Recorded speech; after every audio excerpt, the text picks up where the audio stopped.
conflict raging in Gaza, Ukraine and elsewhere, the US president uses his platform at the UN General Assembly to argue for lower levels of global migration and a turn away from green energy in a wide-ranging and combative address that levelled scathing criticism at both the United Nations and other world leaders.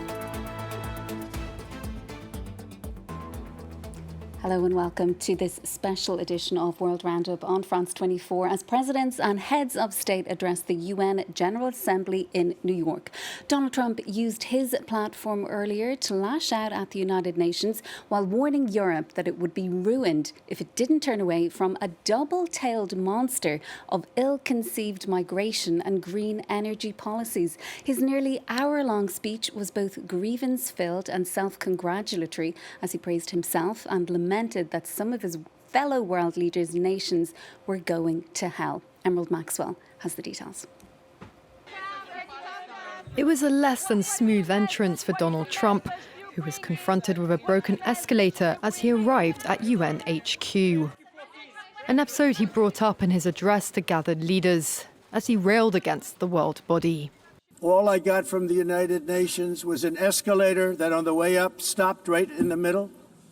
Trumpeting himself as a peacemaker, the US president repeatedly made the spurious claim that he's ended 7 wars since he returned to office, while the United Nations looked on.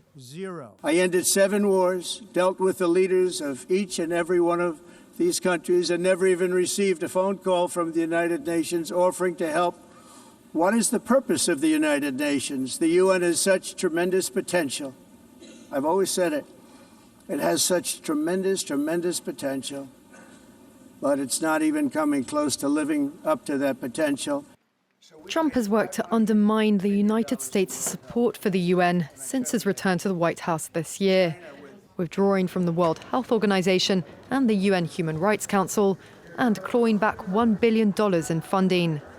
This at one of the most volatile moments in the world body's 80-year-old history, as its Secretary General warned. We have our work cut out for us, as our ability to carry out that work is being cut from us. What kind of world will we choose? A world of raw power or a world of laws? Antonio Guterres urged leaders to make the right choice between a world of a scramble for self-interest and a world where nations come together. Well, for more, we're joined in studio by our international affairs commentator, Douglas Herbert. Doug, good to have you with us this evening. It really was an extraordinary address earlier by Donald Trump. Unsurprisingly, he didn't take the same path as Antonio Guterres in really giving a message of unity. He did the exact opposite, didn't he? Well, I mean, let me just underscore the word you used, the correct word, extraordinary, and then some. Look, we have seen antics from the UN General Assembly before, and surprising moments, right? We heard Hugo Chavez, I think it was back in 2006, calling George W. Bush the devil, saying the podium still smelled of sulfur. That was, one of those. We remember Netanyahu stepping up there with his cartoon depiction of a nuclear bomb and drawing the red line. He was talking about how close Iran was to the nuclear bomb. We even heard Donald Trump, in his own first term in 2017, get up to that very podium where he was today and talk about totally destroying North Korea, Kim Jong-un. They subsequently, as we know, history will show, wrote love letters to each other, but that came afterwards. Surprising moments, but we have rarely, and look, transitioning to a more serious note, on a more, grim note, if you will, this was really a nearly hour-long diatribe, a scathing attack against broadly the UN and global institutions, a UN which, in Donald Trump's words, has basically done nothing, as Donald Trump has single-handedly basically taken on the world's most troubling and vexing conflicts and has resolved them. He named specifically 7 conflicts that he says he resolved while the UN literally did nothing, didn't even call him, didn't even try to help. So a full frontal attack against the global diplomacy, global institutions, and yet at the same time also singling out specific issues. You mentioned energy policies. He said that these the energy policies, the green renewable energies policies specifically, are going to be sort of the death sentence for Western Europe. He notably Western Europe, if the same policies continue. They're essentially, he said, digging their own grave. He singled out immigration, accusing the UN basically of abetting illegal immigration, pointing the finger at the UN for all of the past illegal migrants who entered the US. So on those, the double-pronged issue of immigration, renewable energy, he was very, very forceful. But literally, his overall message when it came to the UN as an institution, let's not forget, this was the 80th birthday, the 80th anniversary of the UN, this gathering this year. There were no happy birthdays in there. It was really, what have you done for me lately? Specifically, what have you done for the United States lately? Where were you when I needed you for this, that, and the other thing? So it's not an understatement, and it's not going out on a limb to say that this was one of the most vitriolic attacks against the United Nations by a prominent world leader in its 80-year history since its founding in 1945, and one that many of those who were listening in the audience, they showed a lot of the people watching on, felt a little bit at times, you could see, perplexed, and yet mixed emotions, because there was a lot of applauding as well at certain moments in the speech, a sense that some of the countries sitting there, perhaps, I won't use the word fear, but felt like they had no choice but to at least pay a little bit of fealty from their spectator seats to this world leader who clearly a lot of their policies must have struck them as at odds, perhaps with their own interests at times, but they simply have no other choice.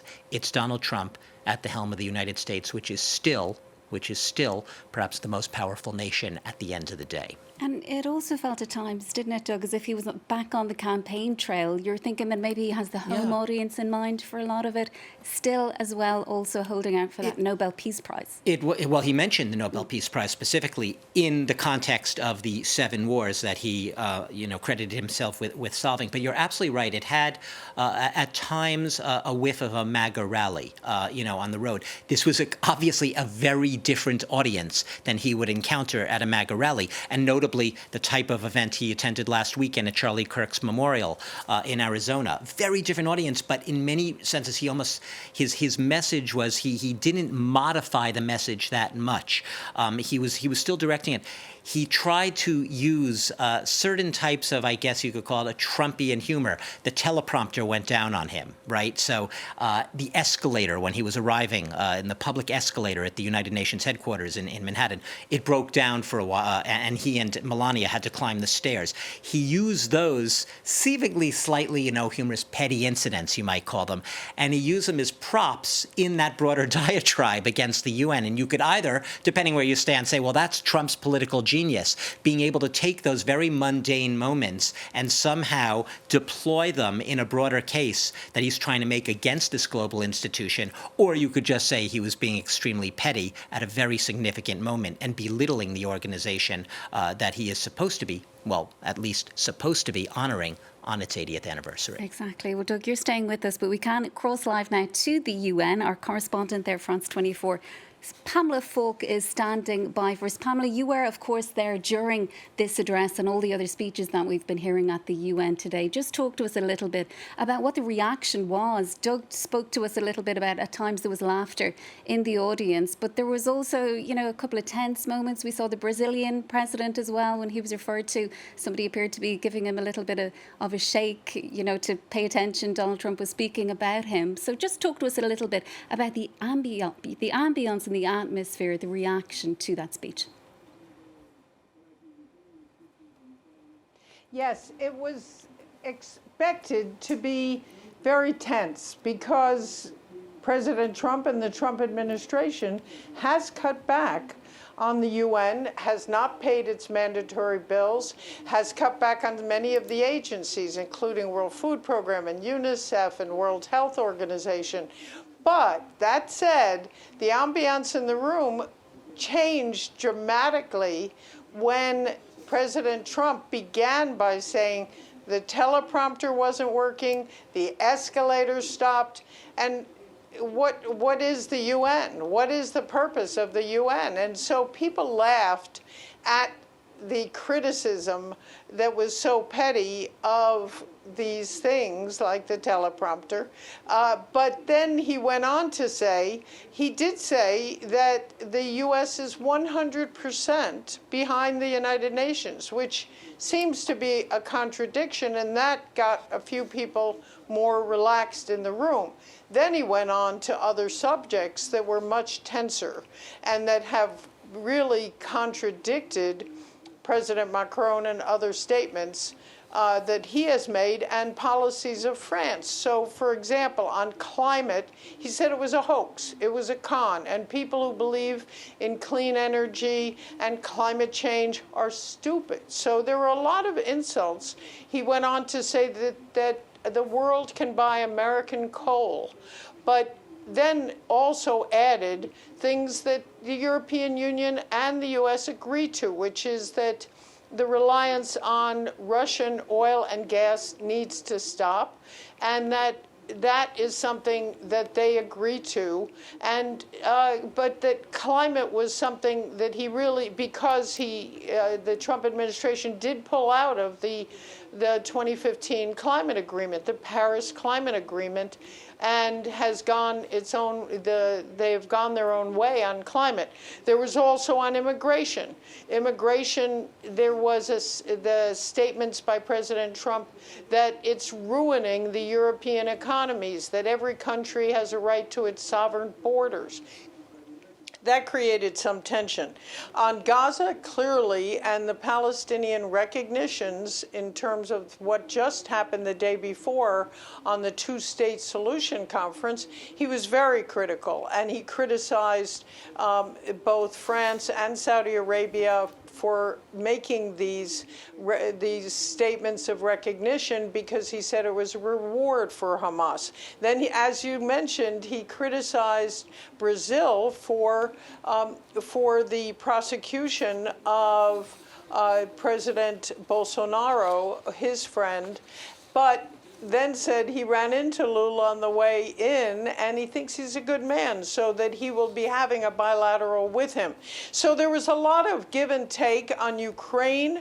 He said he was very disappointed with the Russian Federation, and that's something the European Union agrees with. So there were things that were insults, and then he would take it back a bit. So that, in addition to, because he didn't have his teleprompter, he was more ad-libbing, and so he talked about the UN renovations, that he wanted to renovate the UN for $500 million, where the UN renovation ended up being over $2 billion.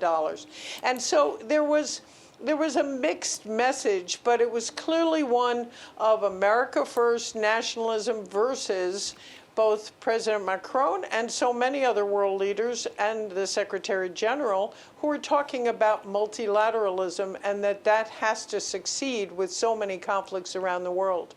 Pablo, you're staying with us as well, but we will cross live to Professor Noura Erakat. She's also joining us from the US, author and human rights lawyer. Thanks so much for being with us on the programme. Noura, it was no surprise really to see Donald Trump rejecting moves by his US allies, including France, to endorse a Palestinian state. In your view, are we actually any closer to a two-state solution? I know you have particular views on that. Is it a viable option still? That any denigration that any U.S. leader on either side of the aisle, be it Republican or Democratic, in regards to Palestinian rights and self-determination should be no surprise. The U.S. is part and parcel of the ongoing dispossession of Palestinians and their replacement with Jewish Zionist settlers. And the U.S. is as equally invested in settlement expansion across the West Bank.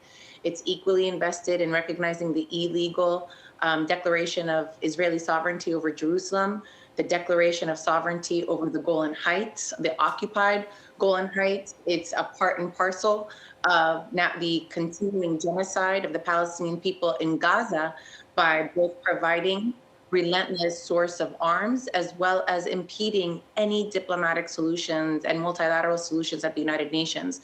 And so we should understand very much that the U.S. is now speaking in the voice of Israel almost without distinction in order to continue this expansionist project. The Palestinian state has long been dead. And it was the US and Israel that killed that solution. Any discussion of resurrecting it now is a way for European states to avert their own responsibility for the death of that solution, as well as for their complicity in an ongoing genocide. And I fear that it's far more symbolic than it offers us in this moment, and is an affront to their international obligations, as well as to Palestinians who are suffering at the result of the complicity and the impotence of the UN to stop the crime of all crimes. Well, in terms of how you are expecting Israel to respond, we'll be hearing from Benjamin Netanyahu himself later in the week. There are fears, though, that Israel could retaliate by taking complete control over the West Bank. What exactly are you expecting? You know, I hear you say that, and I hear Benjamin Netanyahu making that threat to the world, and I am absolutely perplexed. I'm at a complete loss of how is it that a standing leader can be wanted by the International Criminal Court, accused of genocide by the International Court of Justice finding a plausible genocide, threaten the international community with more crimes of annexation, the territorial conquest by force, as well as the forced removal of people. He's threatening a lack of compliance and ongoing crimes with more crimes. And the response is to normalize that and to ask whether or not we think that that's reasonable and is it going to happen, as opposed to what we should be doing, which is to absolutely punish that, prevent genocide. I think that part of this problem is the way that we continue to normalize Israeli removal and dispossession of Palestinians as somehow acceptable. And rather than impede that, we want to manage it. We want to make the removal and dispossession of Palestinians something that's more acceptable to the international community on political terms, when if you look at it on legal terms, it is absolutely illegal. And I urge us not to normalize this language, not to normalize annexation, not to normalize dispossession, or to normalize genocide. The reason we're at this moment is because when international human rights organizations finally agreed with Palestinians that Israel oversees a racialized regime prefigured with the superiority of one racial group over another and characterized by segregation and the immobility of the inferiorized racial group, which is apartheid, that rather in that moment to apply sanctions and to punish apartheid, which was declared a crime against humanity in 1973, the international community normalized it by celebrating the security pacts between Israel and several Arab regimes known as the Abraham Accords. In that moment that they should have been imposed with sanctions in order to dismantle its apartheid regime, instead that they were rewarded by acting like it didn't exist and normalizing that system. We continuously perpetuate that when we talk about this in political terms, rather than to highlight the absolute absurdity and the levels of violence that Palestinians have to endure because we are not confronting these atrocities. Noura, we will come back to you a little bit later in the programme. Do stay with us, because we have Stephen Ekovich also here in studio, Professor Emeritus at the American College. Talk to us. The American University of Paris. American University of Paris. Talk to us a little bit about what is happening here with Gaza. In your view, has the West lost all credibility in the eyes of the rest of the world? We saw Donald Trump today not refer at all to the suffering of Palestinians, speaking only about the hostages that are still being held by Hamas. But other world leaders, we saw the Turkish president come out and hammer home that message that something needs to be done. Has the West lost all credibility at this point? The failure to realize a two-state solution is a failure on all sides. It's a failure of leadership in Israel. It's a failure of leadership, Palestinian leadership. It's a failure of Arab leadership. We cannot just put the blame on the United States and on the West or on the UN. The only way to get to a two-state solution is to have both sides agree to it, and we're not going to see that. We're probably not going to see that for years and years to come, in fact, until the two leaderships and the two peoples can come to some sort of understanding with each other. The kind of discourse that we've had where we can make the legal and the moral argument. You know, I've had experience with this argument for many, many years. The first time was when I was a professor in Tunis in 1989. It's a time when the PLO was there. And I spent some time with the PLO and Fatah at that time, and the argument was always the same. We have a just cause. Okay, we can agree to that. We have a strong legal case. Yeah, fine. We can agree to that too. We should have our own state. All right, why not? But then what? If we only continue with these kinds of discourses about putting the blame on one side or the other, on saying that we have the moral high ground and that we should be recognized and have our state, we're not going to get anywhere. This is the kind of discourse that just floats up in the thin air and doesn't really help with anything concrete to get to a real situation.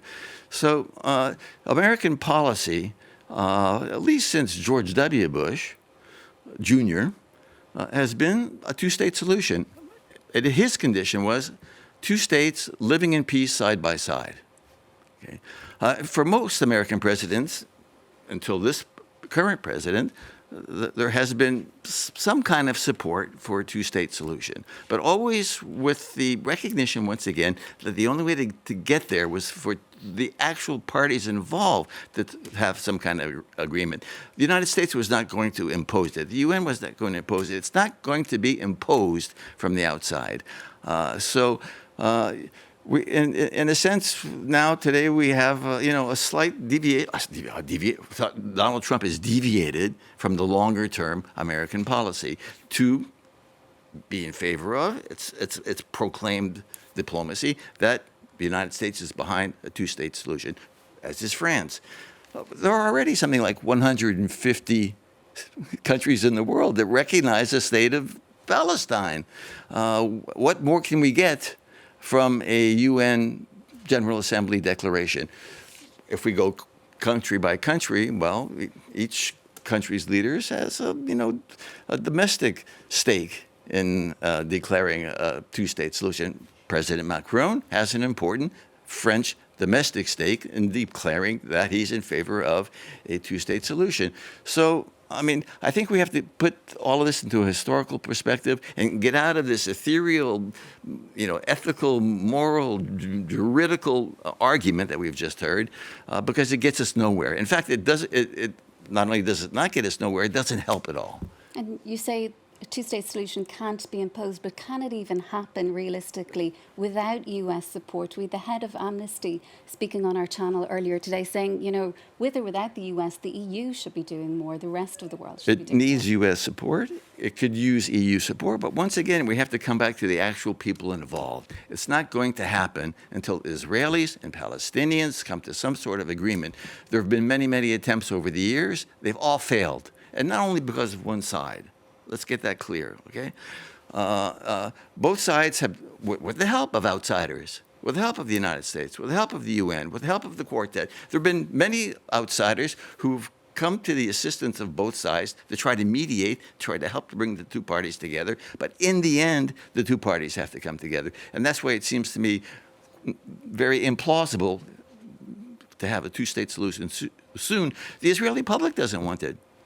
The recent polls show that the Israeli public now is rather massively against the two-state solution, largely because of October 7. So once again, the United States is powerful. Perhaps a united Europe can have some sort of influence, but it all comes down to two peoples, two traumatized peoples with two different imaginations, unable to come to some sort of feasible and concrete agreement. I think we can just bring back Noura Erakat. She just wants to respond to that point. Noura, we can hear you now if you want to go ahead. Yes, absolutely. I think that for the audience listening, they should take note that the guest just said that legal arguments of international law and that ethical arguments about morality here are a distraction. In fact, those are pillars of how we organize society and ourselves. And if we just want to pivot to the political and look at the historical events, then remember that in 1988, it was Yasser Arafat, the head of the PLO, who recognized Israel as a state.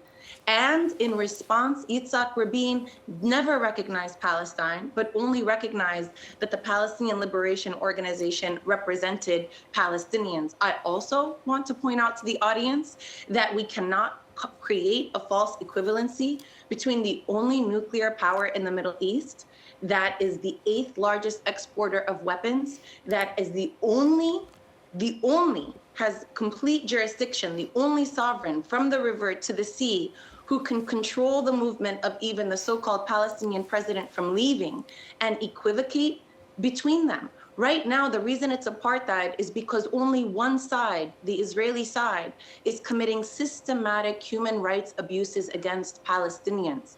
Palestinians are not committing systematic human rights abuses against Israelis. They do not control their access to water. They do not control their education. They do not control their economy. They do not control their movement. They cannot detain them in the middle of the night through a home raid and then subject them to trials without representation. They cannot detain them without charge or trial.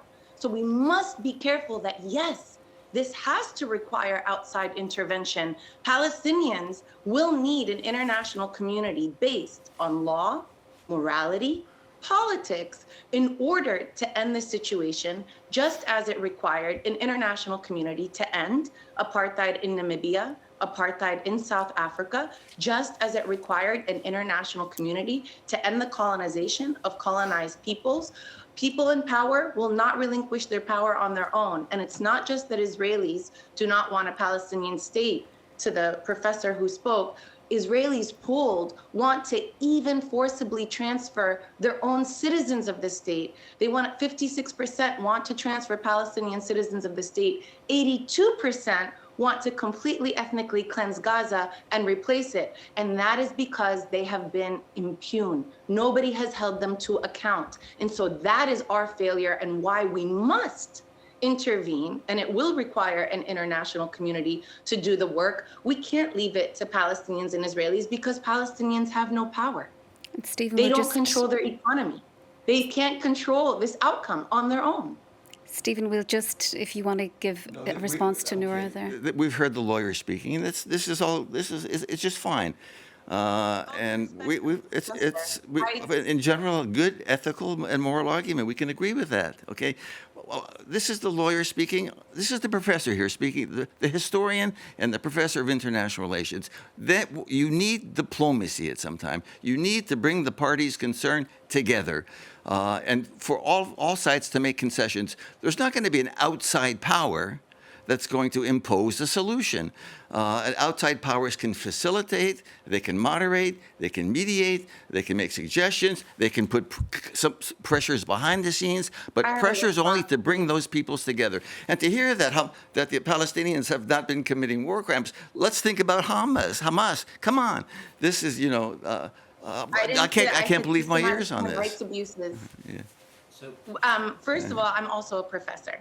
I'm a professor No, at Rutgers fine. University. Well, I say you're not a professor. But I refer to you Doug, by you your wanted title. to come in there as well. I was just going to jump in very quickly. One of the things, regardless of where you stand with respect to the recognition of Palestinian statehood and this latest wave of states recognizing is two of the things that immediately galvanized their decision, brought them to this point, were the growing condemnation and sense of outrage, and in some cases of standing by impotence on the part of the international community at what is not just a humanitarian catastrophe, but a cataclysm.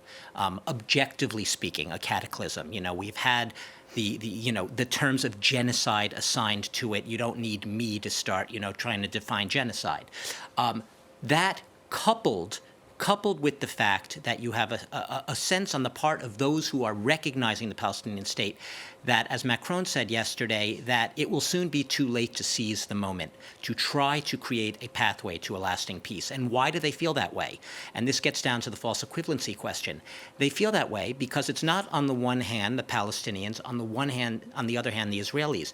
They are specifically singling out, in this case, Benjamin Netanyahu at the helm of a far-right coalition, the furthest right, an ultra-nationalist, ultra-religious coalition in Israel's modern history, singling them out for disapproval. Why? Because they see them as more reticent, that is, more against the prospect of engaging in talks towards a peace with the Palestinians than any other government in Israel's modern history. You could perhaps go back to Israel's founding. So, in other words, taking out, from their perspective, if you ask Emmanuel Macron, if you were to ask Keir Starmer, if you were to ask Mark Carney, if you were to ask almost any of these leaders at the helms of these countries that went ahead to recognize Palestinian statehood, they would say specifically that part of what drove them to that point was a sense that Benjamin Netanyahu was not ready in any way, shape, or form to try to forge even the beginnings, even the makings of a pathway to peace with the Palestinians.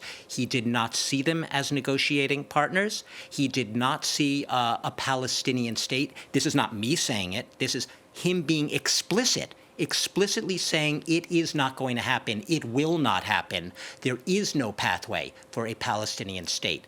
So the motivation immediately for that decision was the prospect, from the perspective of the recognizing states, that there was no real future for a Palestine living side by side with Israel. Think what you will about it. You might viscerally disagree with it. You might be against the two-state solution.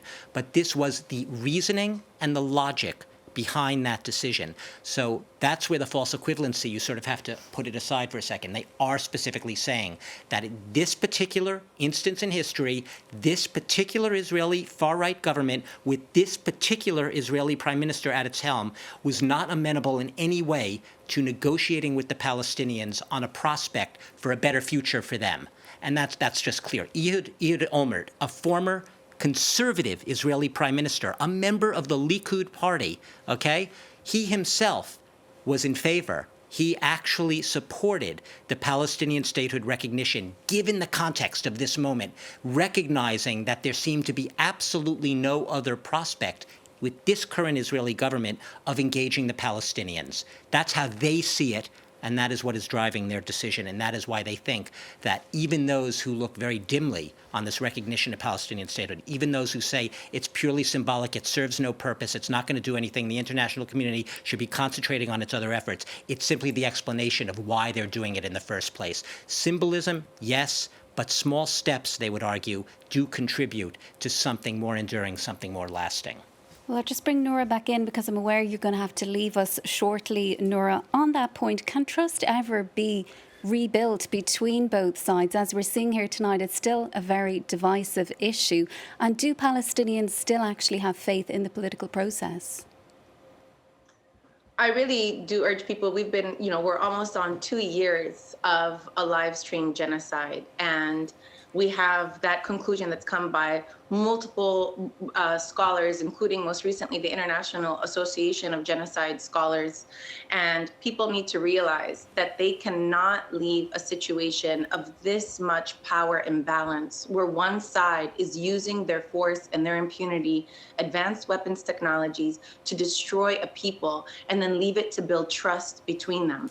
What we need is international mobilization to end a genocide, and what we need is accountability. That means holding the perpetrators to account at the International Criminal Court. That means holding soldiers who are dual nationals to account in national jurisdictions. That means reparations for Palestinians and a recognition of the harm that they've suffered. It is what survivors of genocide deserve. It is what former survivors of genocide have received. It is what the future deserves from us, so that we do not transform a genocide into a legitimate policy option for other sovereigns in the future who can then rectify it by moving to a political solution without first engaging in accountability. Whatever the future is, there is no future without accountability. There is no trust between anyone unless there is accountability. This time, for the destruction of an entire people in the Gaza Strip, where we are now being told that the estimates are some 700,000 people because of those buried beneath the rubble, who are being subject to famine, who have quadcopters that are basically automated drones that blow up in children's faces. There are atrocities here that make us all unsafe. This isn't just about Palestinians. It is a future we are fighting for, and the world deserves an accounting with these atrocities, so in fact, we never do them again. And Noura, you mentioned the International Criminal Court. How frustrating is it for you to see the Israeli leader? He'll be back in New York this week. He's also going to be holding further talks with Donald Trump at the White House. And how do you respond to both him and Trump, who talk about the recognition of a Palestinian state being a reward for terrorism?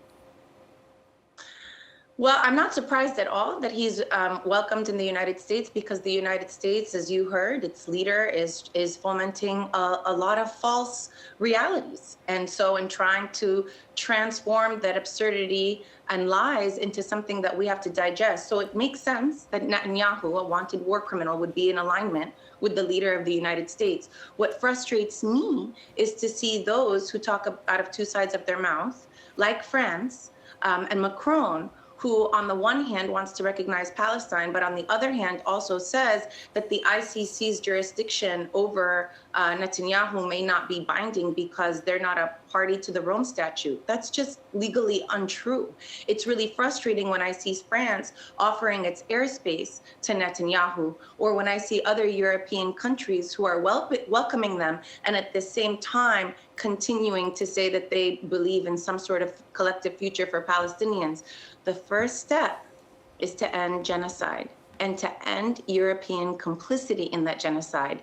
The United Kingdom and Italy and Germany are second, third, and fourth only to the United States in providing arms to Israel. They need to cease the provision of those arms, and all countries can cease their diplomatic relationships in order to exert pressure. To concede power, it requires pressure. That pressure lies in the trade partners and in the arms partners of Israel, and that is where that pressure lies and where I encourage us to continue pushing. I applaud civil society in Italy, in the UK, in France, and elsewhere that have mobilized, as well as I applaud civil society in the United States, which has now been, as you may know, we are being punished. Academics are being fired, even those with tenure. Students have been kidnapped and disappeared for engaging in democratic protest. And so I encourage all of us to applaud and protect that civil society and to continue to put pressure on our state leaders who can be the source of a positive outcome rather than the source of harm. Well, Stephen, I might ask you, do you believe, even though we are nearly 2 years into this war, that Emmanuel Macron deserves some credit for actually leading the push? Move this ahead deserves credit. Of course. My point is that it's fine to try to move things ahead, to make small steps. But we have a classic situation here from the professor, where tirades on both sides are just not going to work. It's not going to work that way. Okay, so once again, the two sides. We could all have the same opinion of Netanyahu, and I'm sure that we probably do share the same opinion of Netanyahu. But then what? Okay, then what?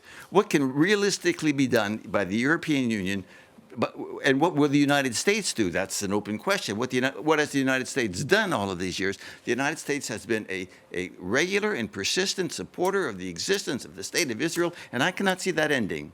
Okay. The United States has been a persistent and continual historic defender of the security of Israel, and I cannot see that ending. Don't believe it's going to be otherwise. Despite all of the international pressure that can be brought to bear on Netanyahu, who probably doesn't care. I'm sure, it seems that Netanyahu and all of those around him are just going to hunker down and do what they believe they have to do, and all of the tirades that we can shovel out against the Israelis, the Americans, and all others who support Netanyahu, I just think has limited political, diplomatic value. And once again, it all comes down to bringing not only two leaderships together, but two peoples together.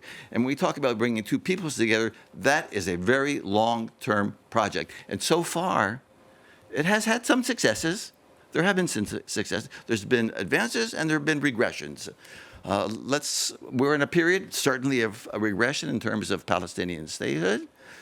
Let's hope that with small steps, with pressures like those that are coming from the international community, from President Macron, that something can be moved ahead. But let's be realistic about this. It's worth just noting, Sharon, very briefly that in terms of U.S. military aid to Israel, things aren't frozen in aspect. There's a current 10-year deal, an agreement. It's due to expire in 2028. It provides about $3.8 billion a year in military aid to Israel. Yes, by far the largest foreign provider of military aid to Israel is the U.S. That's hardly breaking news for our viewers. What might be a little more interesting, if you want to look, and you could call it a tectonic shift, is A, U.S. public opinion. Recent surveys, notably by the Pew Research Center, which is very respected in the U.S., do show that American attitudes towards Israel are not necessarily frozen in stone, that the negative attitudes towards Israel, or put another way, there is signs of deteriorating support for Israel among American public opinion. It's gone up, I think, the negative rating of Israel now. The negative, you ask average Americans, Pew, I think, spoke to about 3,600 Americans back in March, so 2 months into Trump's second term. And 53% now have a negative attitude for Israel. Obviously, there's a whole bunch of criteria. We won't go into every criteria there. But that's up noticeably from 42%. So we went from a little over 3 years ago. We're going back, I believe the origin date of that survey was March 2022. 3,600 Americans across the country, seen as representative national sample, asked about their attitudes towards Israel. In a 3-year period, yes, you had the Hamas attacks. That was obviously a major factor for this shift and this spike in negative opinions. And what's noticeable about it is one of the pillars of U.S. support for Israel traditionally has been the evangelical Christians, right? They've been, when it comes to the support of Israel, they've been more holier than holy, right? Saving the Jews has always been they've been the Jews' best friend, or that's how they have seen themselves. Even among evangelical Christians, that pillar of support, the negative attitudes are rising. Among Democrats, particularly, and younger Democrats, you have sharp rise in negative attitudes towards Israel. Yes, I'm talking only about Israel here right now because that is what the poll focused on. But it does suggest, and obviously it comes with a lot of caveats, but it suggests that our conventional wisdom about the U.S. being sort of tied at the hip to Israel, unconditional support under any circumstance, it may not be eternal. And you add to that the perfect storm of a Donald Trump being in power, a Donald Trump who is known, notoriously transactional, not necessarily ideological, but transactional. He goes where the money is. Where was his first foreign trip as president? He went to Saudi Arabia. He went to the Persian Gulf monarchies. At the end of the day, he will break deals. He will broker deals where he sees his interest lies and the America First interest lies. And we could dare to say it, make the argument beyond, and some Americans are making it, if he at some point sees that his interest maybe isn't as ironclad with Israel, this is a type of president who might be willing to start to look elsewhere to make deals and to bring his support. So it's interesting. We're just seeing shifts. We're not there, as Stephen said, very much.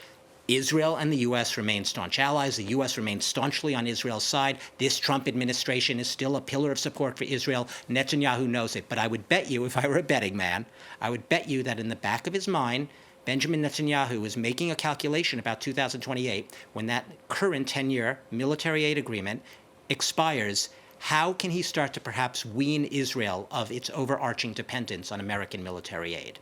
Well, final question to you then, Noura. Would you agree with what Doug is saying there? You're in the US. Have you also felt that kind of shift in public opinion when it comes to both Israel and also Gaza? Absolutely. This shift is unprecedented, and it's really because Israel has shown the world the lengths that it'll go to and how it'll decimate Palestinians. I mean, I don't know if the other guests are consuming the same information that so many of those those who are polled are consuming.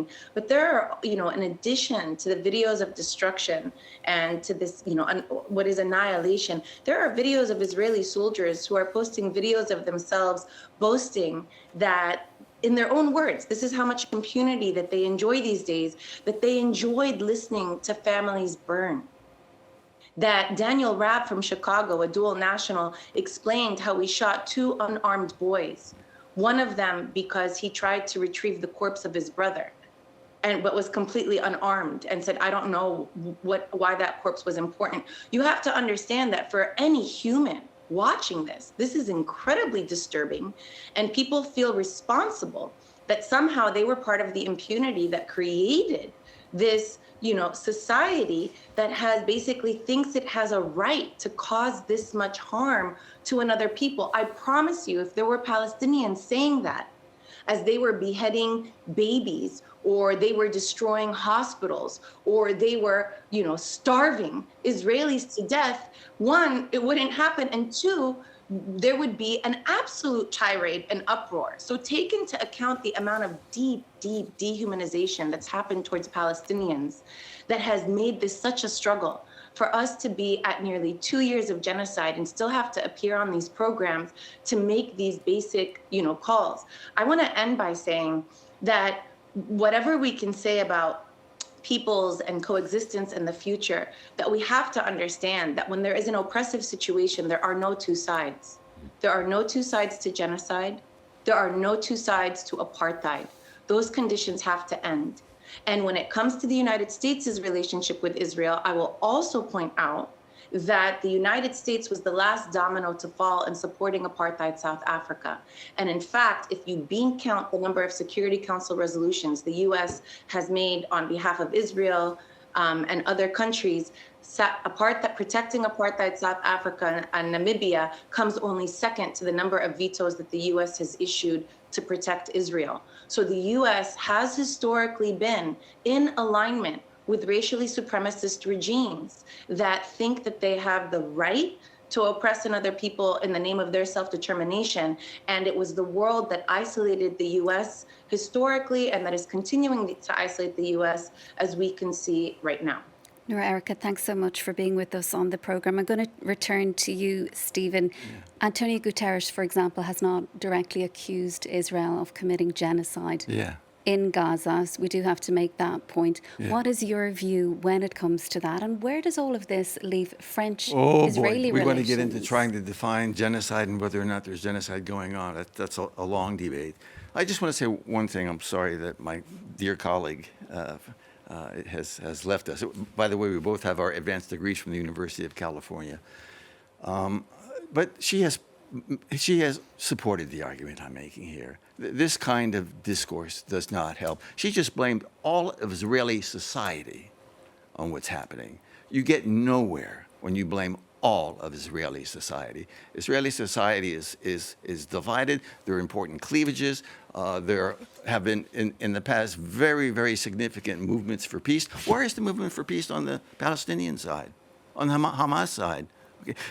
I could have traded atrocities with my dear colleague, right? We can go on and on all night if we wanted to do that, okay? But that is not going to get us anywhere. Once again, okay? So, do you want to get into a discussion about whether or not genocide is going on? The ICJ did not say that Israel is committing genocide. It said, beware, be careful. You could plausibly entering into a period of committing genocide. That was it.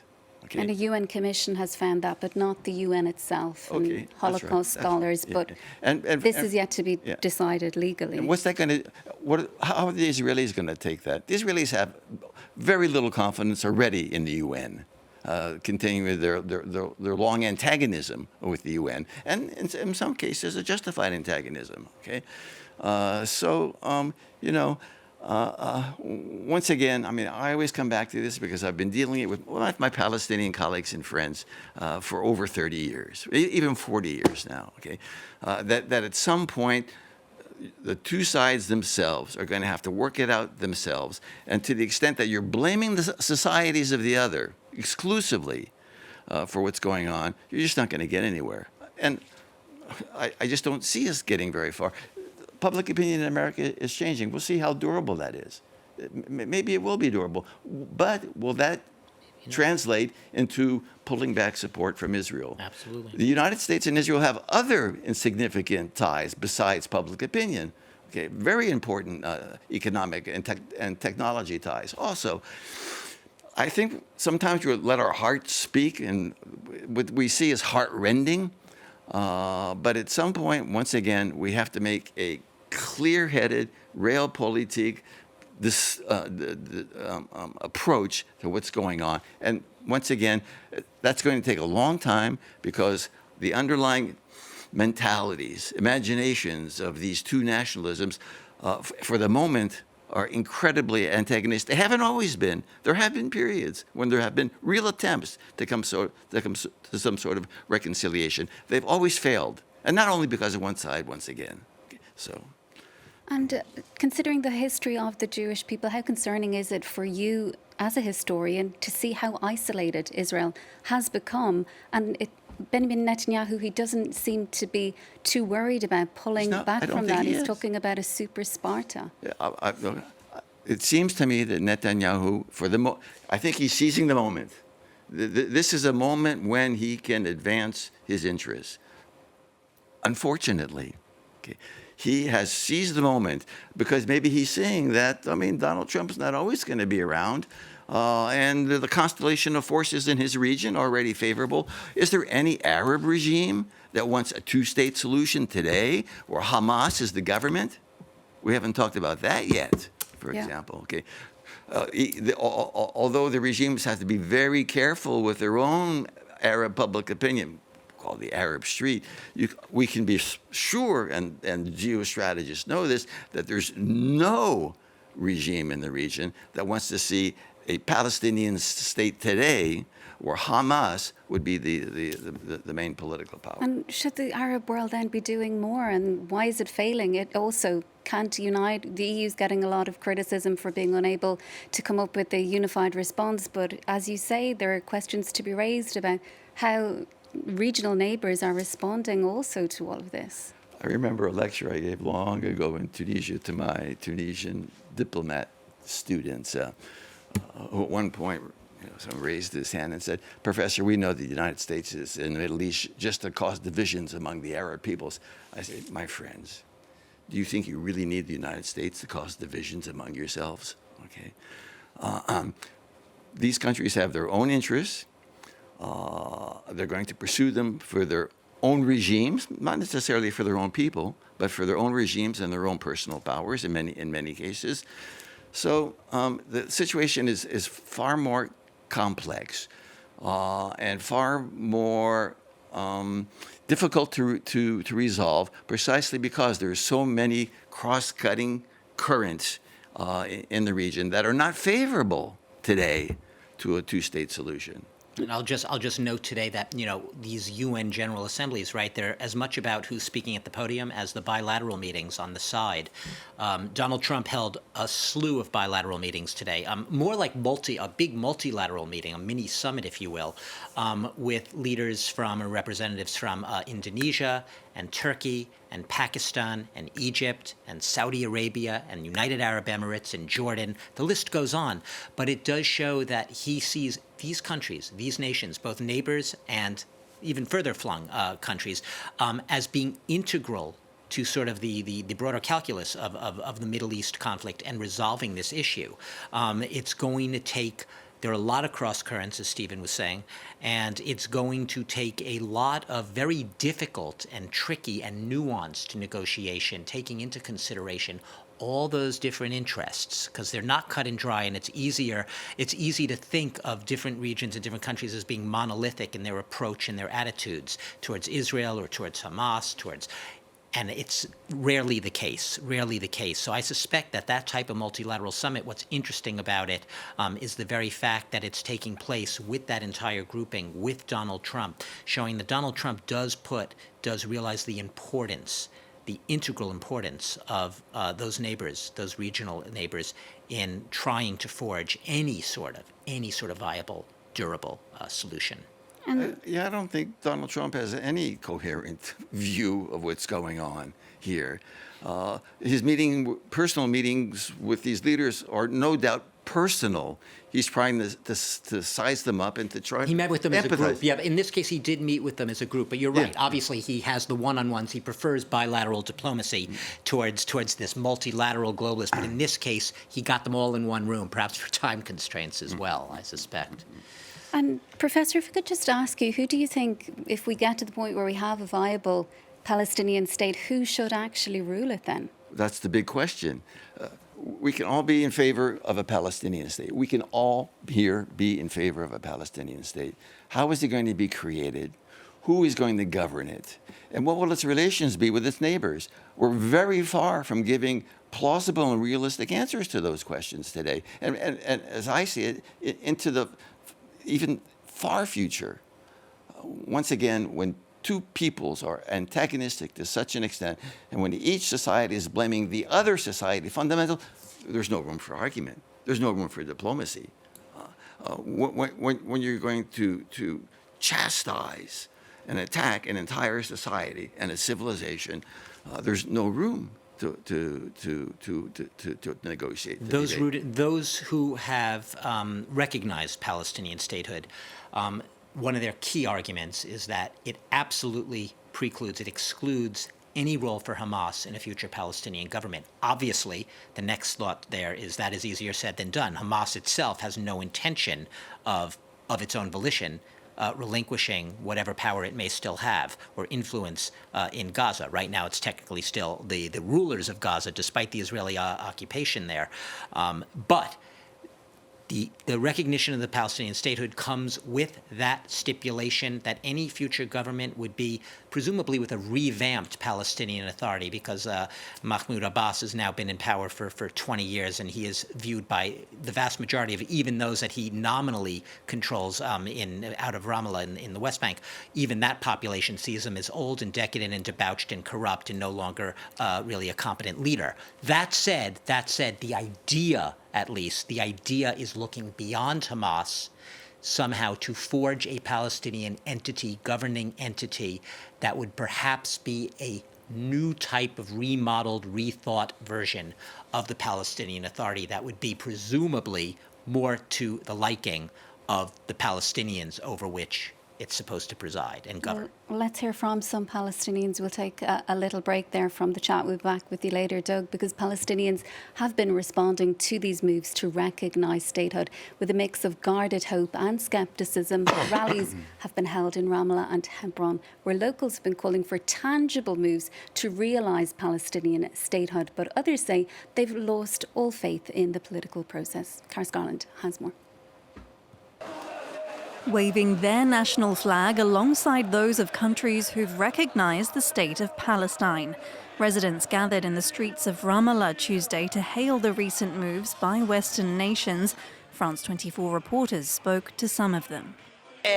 I'm here today for our independence and for our freedom, because Palestine has to be recognised. The recognition brings change. It revives the national spirit. In the long term, it will teach the new generation about Palestine and how it was occupied.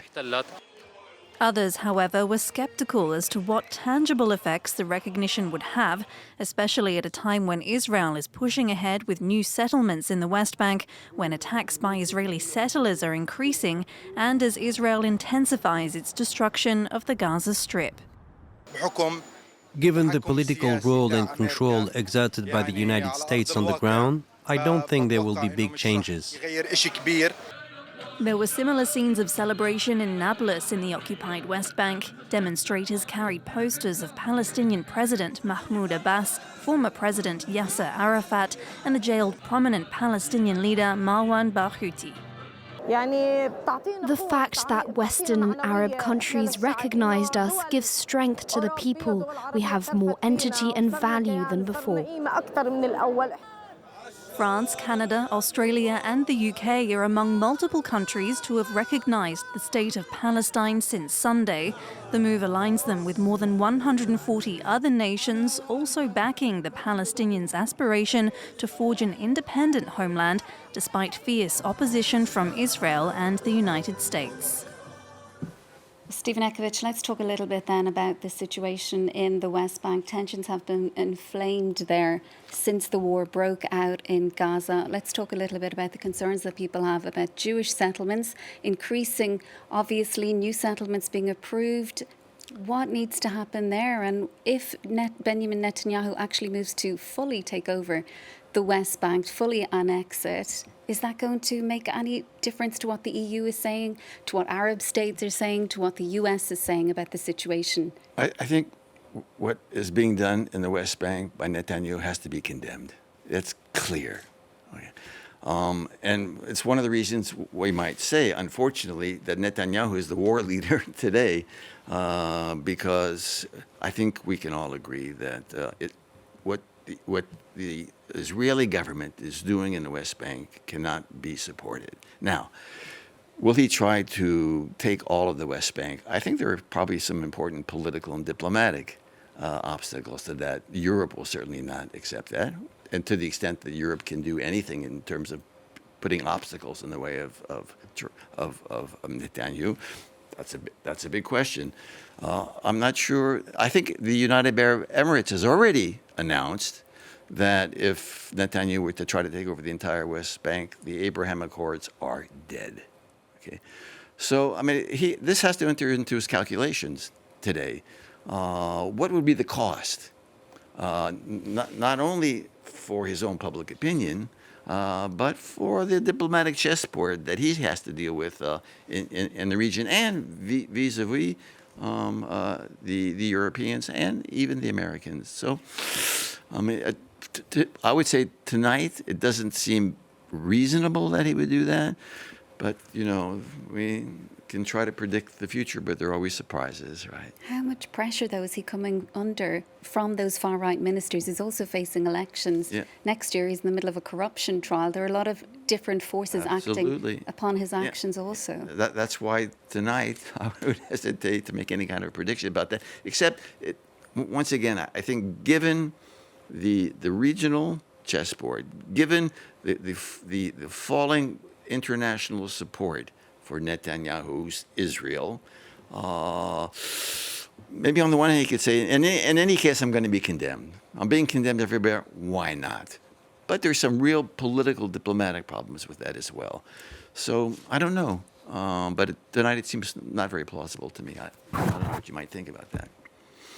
Any views, Doug? Well, I'm not in the prediction business here either. But no, what is clear right now is that, at least from their public statements, this is a government, both the far right, the two main far right ministers in this government have made it amply clear that they consider these settlements. Remember, there's 730,000 estimated settlers living among a little over 3 million Palestinians in the West Bank right now, with a lot of obviously logistical hurdles and obstacles and checkpoints for those, in terms of movement and mobility for the Palestinian residents there. But they've made it very clear that they do not consider this, as the international community has considered it since 1967, as an illegal occupation. The occupied territories, this illegally, the notion of illegally occupied territories, which roll off our tongues when we talk about the dynamics of the West Bank, that is not something that is part of the lexicon of Benjamin Netanyahu and his far-right coalition. For them, this is their natural-born land. This is their birthright, in a sense, their historic birthright. So they see it through a radically different prism. So in order to even have the discussion about this, you have to almost put yourself in their mind, from where they're coming from, and then you have to tell yourself that it's not that, to some people they'd say, well, they drank the Kool-Aid. How could they possibly believe that? That is how they grew up. That is the worldview they have. This is what they actually believe. And they are not they believe they are in the right. They believe they're in the moral right. They believe that those who tell them otherwise do not know what they're talking about, neither historically nor through the experience of living in the region and knowing the realities of the region. So that's why it's such a difficult debate to have, and just to lay out those basic fundamentals so people can grasp the basics of where people are coming from when you even try to have this discussion. But it's absolutely, factually true that since October 7, 2023, violence has spiked in the West Bank, notably by certain segments of the settler population who have been especially aggressive and who in some cases by some countries have been targeted for sanctions because of their behavior with respect to the Palestinian residents in the West Bank. There have been raids on the refugee camps. We say refugee camps and you think of a bunch of tents set up. Refugee camps, which have been in existence for years and decades, are cities, essentially. We use the term refugee camp, but these are essentially cities with stores and commerce and buildings, and in some cases even high-rises. And there have been raids, if not just nightly, sometimes daily raids. They have been often stepping up in their frequency, in the crescendo of these types of raids. And like I said, also the physical stresses and anxiety and obstacles of trying to move around if you are living in the West Bank. We heard our reporter there, Catherine Norris-Trent, reporting on the Allenby crossing, which you have to cross through Jordan if you want to even move out of the West Bank, if you're a resident there right now. All of this creates enormous daily anxiety, the reality of the life there, for the millions of Palestinians. But it can't also be, a cakewalk for the settlers either, because while they say it's their land, while they do seem to have the tacit, if not explicit, support of the Israeli security forces and army around their settlements, often looking on while violence is perpetrated, according to a lot of the reporting we've done and others, while that's the case, it can't be too happy and stress-free living among a population that sees you as an occupier, and knowing that your being there, your very act of choosing to put your settlement there and to live in that particular location is seen as an ideological statement and a provocative act. And Professor, can I just ask you, from a historical point of view, can Jewish settlers actually be forced to leave? As Doug says, under international law, these settlements are illegal. Israel forcibly pulled settlers out of Gaza. We've seen that with certain governments. We hope we can imagine that something like that, not a forcible extraction, but maybe someday some sort of settlement just beyond the Green Line, right, might be possible. Once again, in the history of American foreign policy vis-a-vis Israel, regularly in that history, American presidents have chastised and tried to put pressure on the Israelis to stop settlements. Even Donald Trump, the first time he met Netanyahu, told Netanyahu, these settlements that you're doing are causing me problems. Okay? Netanyahu, I think, said something, well, we'll see what we can do about that. Trump responded, that wasn't very reassuring. So, once again, here we have a case. We have cases where the United States has tried to put pressure on Israel. There's this impression in the world that the Americans just kind of slam down their fists and the Israelis will obey. That's never how it worked, and that is not how it's going to work, once again, okay? Even though the United States is a great power, the greatest, we can say, the strongest power. We'll see how far that's going to go in the near future in the world. Once again, there's this idea that since the United States is strong, since it has a historic close relationship with Israel and has always defended its security and is an important ally to Israel, it can get its way vis-a-vis the Israeli government. It hasn't.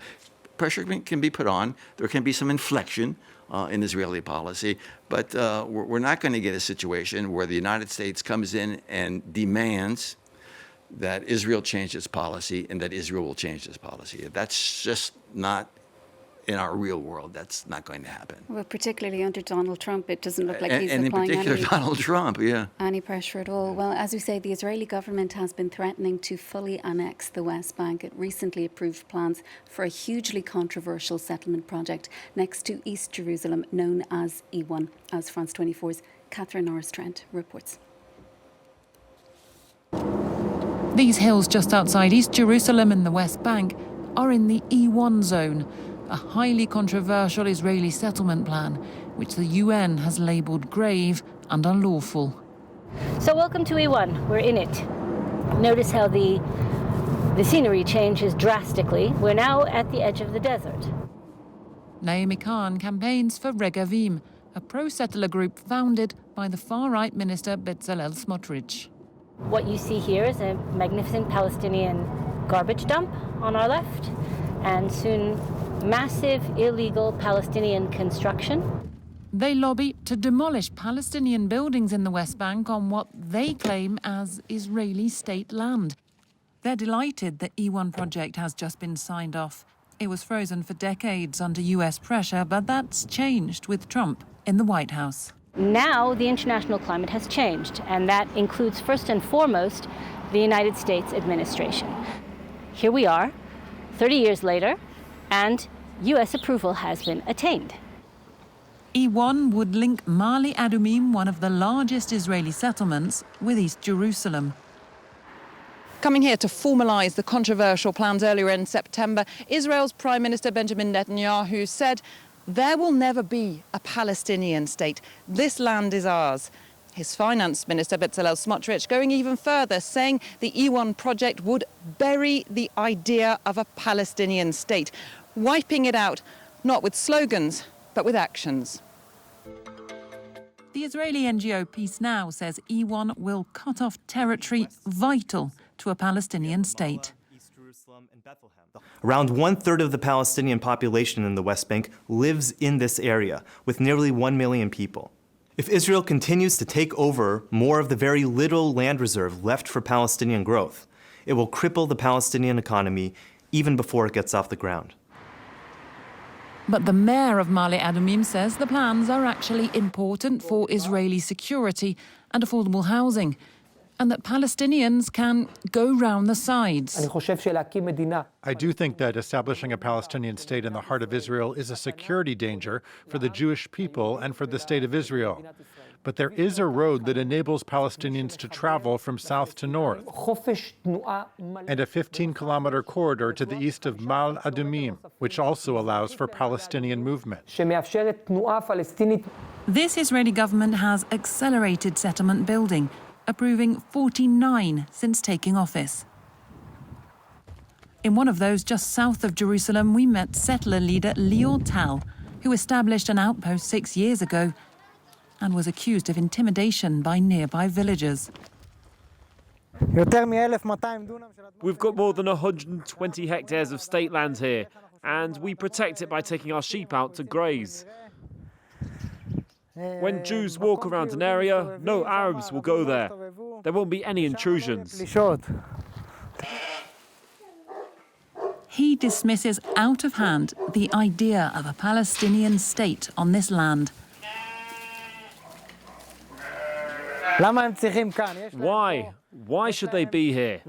They have Lebanon, Jordan, Syria, Egypt, Saudi Arabia, Libya. Let them go to all those countries. Why do they have to sit here in our country? Come on. If the Europeans like them so much, let them take them instead. Tal says he has no intention of leaving. In fact, he wants to expand this community.